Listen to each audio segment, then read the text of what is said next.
Very interesting backgrounds, very diverse, and yet we've all been brought together to manage volunteers. So, okay, my question to you, this is career exploration. So, what recommendations do you have for someone who might be interested in going into the field of volunteer management? Okay, I'll start off by saying that you can see based on our backgrounds, we all went to school for different things. We all had, different aspirations for what we thought we wanted to do.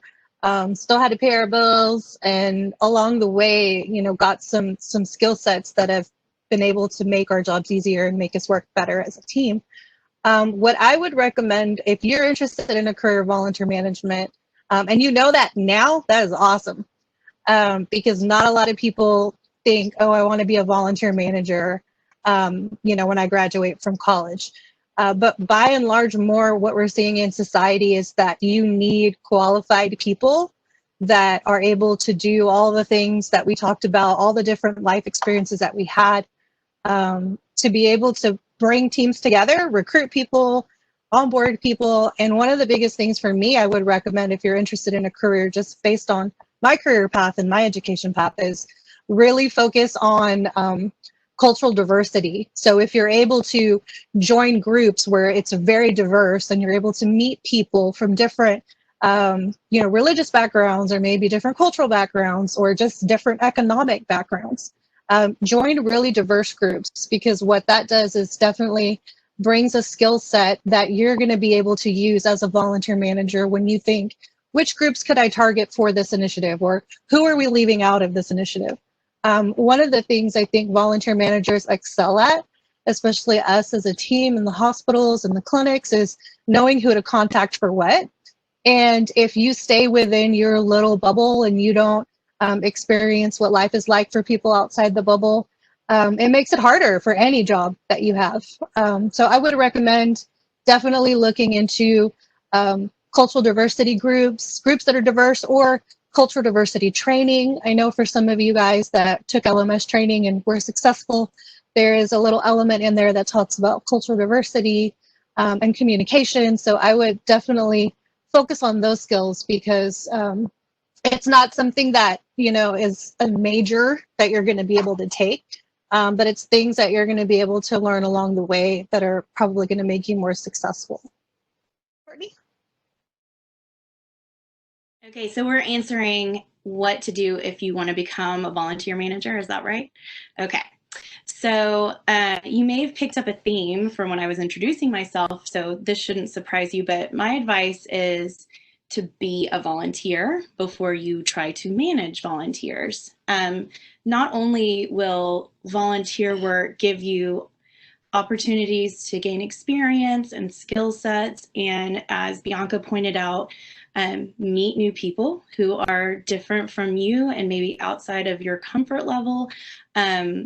You will also see what it's like to be in the world of volunteers, and working in this world is really addictive, I have to say. Like, there are a lot of people who enjoy working in nonprofit work and helping people, and we are just really lucky to be paid to do so. So if you are interested in any kind of nonprofit work, including volunteer management, get out there and volunteer. Personally, I have volunteered in so many different types of organizations, and that's where I learned that I really enjoyed the medical and healthcare area. It started at Make-A-Wish, but I volunteered for Young Texans Against Cancer, Junior League, Holocaust Museum Houston. I've tried a lot of different types of organizations, and that helped lead me professionally to where I am today.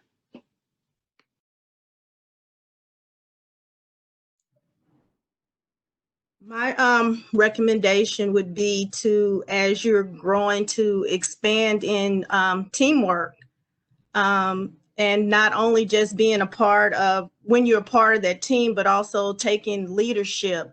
Because as a volunteer manager, what you basically are doing is that you are the glue that holds the relationships together between staff and volunteers. So you have to know how to motivate people as well as you have to understand how to work well with people. So I think that's a quality as you're growing that you may want to kind of focus in on. I know sometimes we get a little shy and some of us may like to be in the back of the crowd, but in the society, the way it is today, you really have to try to stand out. And one of the, I think the best skill that you can have is definitely being a part of the team, taking the lead in the team.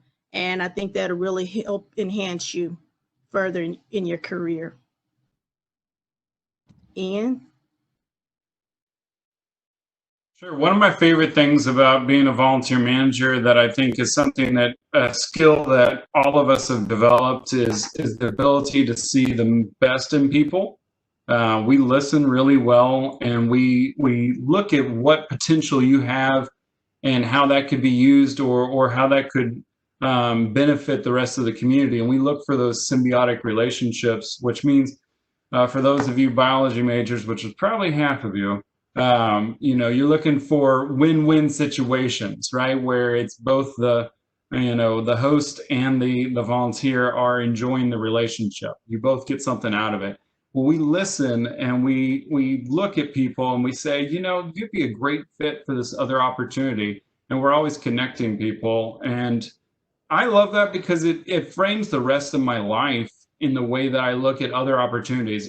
I mean, as you've listened to Courtney and everyone else, like, we're in a bunch of different organizations and we're very connected with our communities. So what I do at Harris Health also is seen across Houston in different neighborhoods and different organizations. So first and foremost, for recommendation, if you want to get a job in volunteer management, is get connected, reach out, expose yourself to a lot of different people, and start to see what the good they bring to the community is. Thanks. Okay, well, thank you for that information, those recommendations. And I have a question. I know we didn't plan this question, but I wanted to ask you all, these are unprecedented times. And for the last 3 months as a team, we've had to respond to changes because of COVID. And it wasn't just at our hospital, but it's something that has impacted our state, our country, our city, our world. And so my question to you all is, how has it been as a volunteer manager since the COVID-19 pandemic, and how has it affected you personally and professionally? That's a great question. So for me, definitely just like you guys at home for school, working from home and trying to manage volunteers has been challenging. One of the things that happened for our team is that very early on in the coronavirus pandemic, our volunteer programs were suspended, which meant that during the week of spring break, it was like the 13th, around that of March, took some time off to do spring break with my son, and then never came back to work because volunteer programs were suspended. So it was kind of sad to tell our volunteers that they couldn't come in and that we didn't know when they could come back. But I think a lot of our volunteers understood that, obviously working in the healthcare system, that their health was a priority, and that, we were trying to do the best thing for everyone, our patients and our staff. So definitely challenging for us during the coronavirus. When it first started up, a lot we didn't know. I think now we're getting more comfortable with our technological environments, and we're doing a virtual program with you guys. So it's been fun to do creative things as well, and to balance our time with our family, and still have time for volunteers who still email us. We check in with them. We kind of keeps them up to date on what's going on, because a lot of our hospital policies and procedures have changed as well. For me personally, going back to our careers, and we talked about our background and what we went to school for. As an anthropology major and an international studies master's student, it's been really interesting to watch social media coverage and to kind of read, different viewpoints on how coronavirus has affected us. And one of the biggest things I think will come out of this is there is a specialization of anthropology called medical anthropology. And what that does is look at how cultural, global, and historical forces impact your health and your ability to stay well. And if you've read any coverage recently about how the Italy pandemic fared versus, maybe other countries, you start to see how I started to see how my degree applied in real world times. So just like we have different cultural groups that are affected by the coronavirus, more, more the social disparities of different cultural groups affect their ability to stay well, right? So when the news media announced that African American and minority cultures have a higher level of chronic disease, and therefore because of those higher level of chronic disease, they're more likely to be really sick.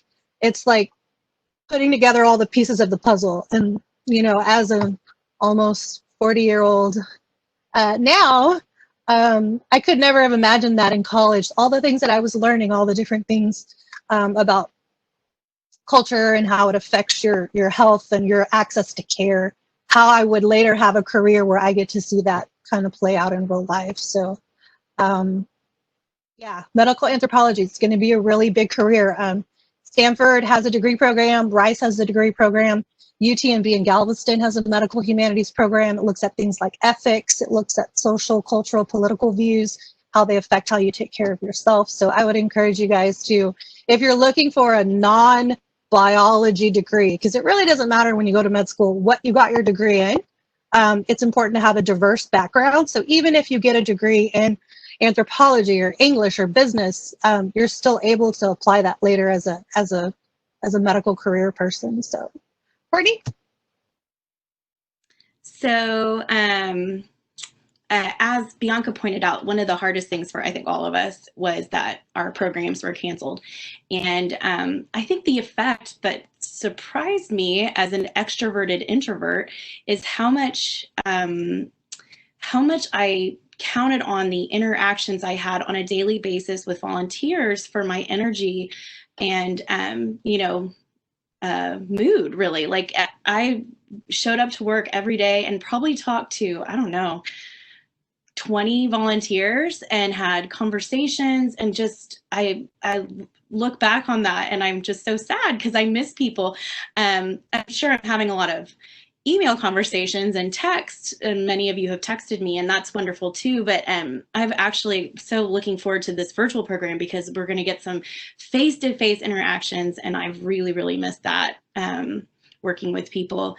On the upside, it's given us the opportunity to build a new program from scratch, which I was an event coordinator, and that's all about starting with nothing, and then you build up towards this big event, right? And then you have proof positive of this wonderful thing that you've done. And sometimes volunteer management is management, right? You're just maintaining the status quo. You might have new ideas and make some changes and tweaks, but at the end of the day, it's you're keeping your program going. And so I have been so excited, and it's brought a lot of energy and motivation and passion out as we put the summer junior program together. So that's been something we never would have done, right? That's COVID totally brought this. This is one positive that's come out of it. So I think for me, I agree with Courtney. I definitely thrive and enjoy the interaction, personal interaction with the volunteers and the staff. And it's just missing like she said, the fuel, the energy that they bring, that interaction brings. But I'm also, again, as Courtney mentioned, that it just excited to be a part of our virtual volunteer program. It has given us the opportunity to try something different, to actually be the first group in our area to try this. So that is definitely exciting. Personally, for me, it's just been hard just thinking about it never in my lifetime would I have seen the world kind of change the way that it has changed, and just seeing just different things, but adjusting and then knowing that we're staying safe. So that's kind of where I'm at. Yeah. Yeah, so something we'll talk about later in this summer, and you're going to kind of experience with your leadership program, is change management. Sorry if you hear my dog, he's barking. But the big thing that was the strong one for me was we have a lot of really dedicated volunteers that have been serving with Harris Health for more than a decade, for quite a few of them. And they look to the volunteer management as a liaison to explain a lot of the uncertainties that were happening with COVID-19, because the world was changing so rapidly, and it was up to us to communicate and to be those leaders and be that strong, steady representative in a time of uncertainty. And so I took a lot of phone calls from volunteers wanting to know and wanting more certainty, and you really can't give them any certainty. So sometimes you just have to be with them in the uncomfortableness of it. And that was definitely a big change. But at the same time, it's kind of, you realize how much of the relationship you build in this kind of job. The second thing I'd say is social distancing is the opposite of the mentorship programs and a lot of the programs we do with volunteer work.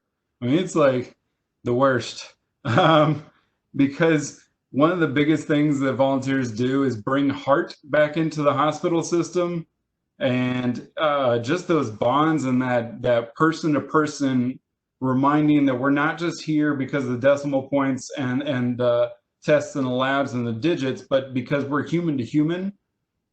That part being missing from our program right now, it has hurt a lot of our patients and a lot of our long-term volunteers because they're not able to check in with some of our regular patients, and so we're missing those relationships. But that's been the biggest change. Okay, well, thank you for that insight. I would agree that there have been many changes, many teachable moments, actually. I think we're fortunate. We still are employed. Our families are safe, they're healthy. I think for me, it's my level of compassion and caring. It has raised that to a different level. Empathy. My daughter, it's an opportunity for her to learn a little bit about the human spirit and about how fortunate she is, you know, and how she can use her circumstances to help others. So hopefully professionally, this is a program that has been designed to keep our teens safe and healthy, but still allowing you all to be engaged at the same time, and hopefully display your compassion by doing some activities that will benefit our patients and our staff. So that's kind of been my takeaway. And the resiliency of the volunteer team, you all have been fabulous. Your learning curve has been quick and short, and you've learned so much, and we've learned from each other. We've spent more time together than we've spent in the years that we've been working together, right? Last 3 months, it's amazing. But for that, I thank you. I think we have a quality program. I think we will continue to deliver quality services. I do hope that you junior volunteers are able to fully engage in what we have to offer. As a transition, I will do a little plug. We're glad that there are 70 plus that joined us today, hopefully to learn a little bit more about our volunteer management team, right? But on Thursday, we have our next offering in our career exploration speaker series, and that will be the team from Patient Experience. And I would like for as many of you to attend that as possible, because you will be involved in the patient experience. We couldn't give you direct patient contact this year, but we have created an opportunity for you to do virtual visitation. And the individuals that lead that department, Dave Riddle, Juanita Alabadi, and Jill Hay, you will be able to get some insight into what that experience will be like when you do visitation. And so I think it'll be very educational for some of the activities that you have coming up for the duration of the program. So with that said, let me do a quick check and see if we have any questions, answers, or questions that need answering. Let's see if I can do this. I'm probably the laggard in the group. Everybody else has surpassed me in their ability. There's a question from Hannah in Thank you. chat that says, what was the thing that you said that you recommended for us to take during college, Ian? Something that Ian recommended. Sure. So for me, one of my favorite experiences, I mean, there's a bunch, take everything, but second, study abroad if you can. It's one of the easier ways you're ever going to get to travel, and it's in usually a structured environment. So it's a great way to get out there and see the world when you're young. I highly recommend it because it gets expensive to travel after that when you're an adult. Well, you'll be an adult, but when you're outside the school environment. So I highly recommend it if it's an opportunity you can do. Okay. Thank you. Andrea Conley had a question. Considering some of the systems put in place as a result of COVID, what are some of the things volunteer management plans to use in the future? And we can go around, but my first thing to tell you is most of everything that we're providing you guys is through our Visas volunteer portal, which took us a long time to get approved and a long time to upgrade. So you guys are the very first group that we are using this with so intensely. And that is going to be the future for us, being able to offer micro volunteering opportunities, virtual volunteer opportunities, remote volunteer opportunities, and giving you guys more flexibility to pick your shifts and look at your assignments. Definitely moving on to that platform. I don't know if anyone else wants to respond about new tools. Well, I'll comment. I do think that this is the wave of the future. I believe I had a conversation with one of the VPs within our organization, and they were just very impressed by the content of this program. And their suggestion was, well, I hope you're not going to not do this in the future. So I do think that the virtual platform that we've established will be part of how we do business as volunteer managers moving forward here at Harris Health. So I think there'll be many opportunities because of it. We do have another question from, let's see, is it Ryan? Ryan said, has there been an experience in your life that made you choose healthcare rather than, say, the engineering field? Managers? Anyone? For myself personally, I've always knew that I wanted to be in the medical field. So that's always been my career path. Even though I got off of it a little bit, I migrated back into the arena. I think where we live too plays a part in that. Moving back to Houston, we have this amazing medical center, and there's so many exciting things happening in our community that are tied to healthcare. So I probably would have been happy to plan events for any kind of wonderful nonprofit, but some of the really great nonprofits here, including Harris Health System and the HCHD Foundation, are healthcare related. So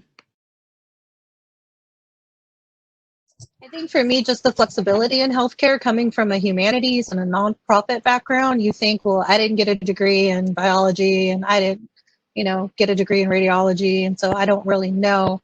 But there are a lot of opportunities for you to work in the healthcare industry that have nothing to do with you seeing patients that still make an impact on a patient's life. And that was the biggest thing for me, seeing that you didn't necessarily need a government job or political career to be able to impact lives, that you can still do it in the healthcare industry, and there's lots of opportunities in different departments. So that's part of why we brought you guys this series, is for you to explore things that you might not have even considered or options for you. we have a question in chat from Tylen that says, what type of programs or clubs do you recommend for high school when it comes to volunteering? And I will quickly share that in high school, I was in Key Club, and that was a cool at Lamar. I'm not sure if that's still there, but it was like an organization where you volunteered at a bunch of different organizations, and I loved that because you get to try, it's like the sampler plate, right? You get to try a lot of different things. So that would be my suggestion, a club that gets you out there and try different areas.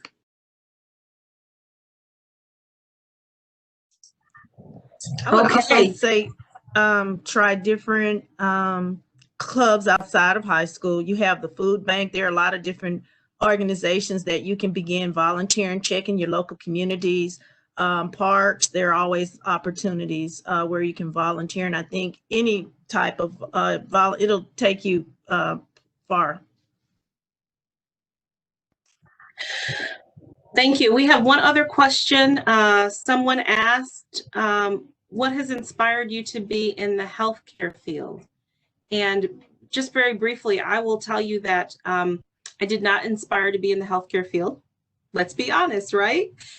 This was not the industry that I had planned to go into, but it was an opportunity that presented itself. And like I mentioned, my background was in HR, and I had an opportunity. I'm from New York, Central New York, and so I had an opportunity to be an intern at one of the health science centers.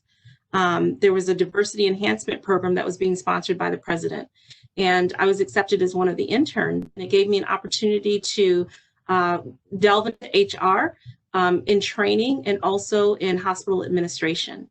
And so that's the field that I ended up being in, and I found it very rewarding. Wasn't what I had planned.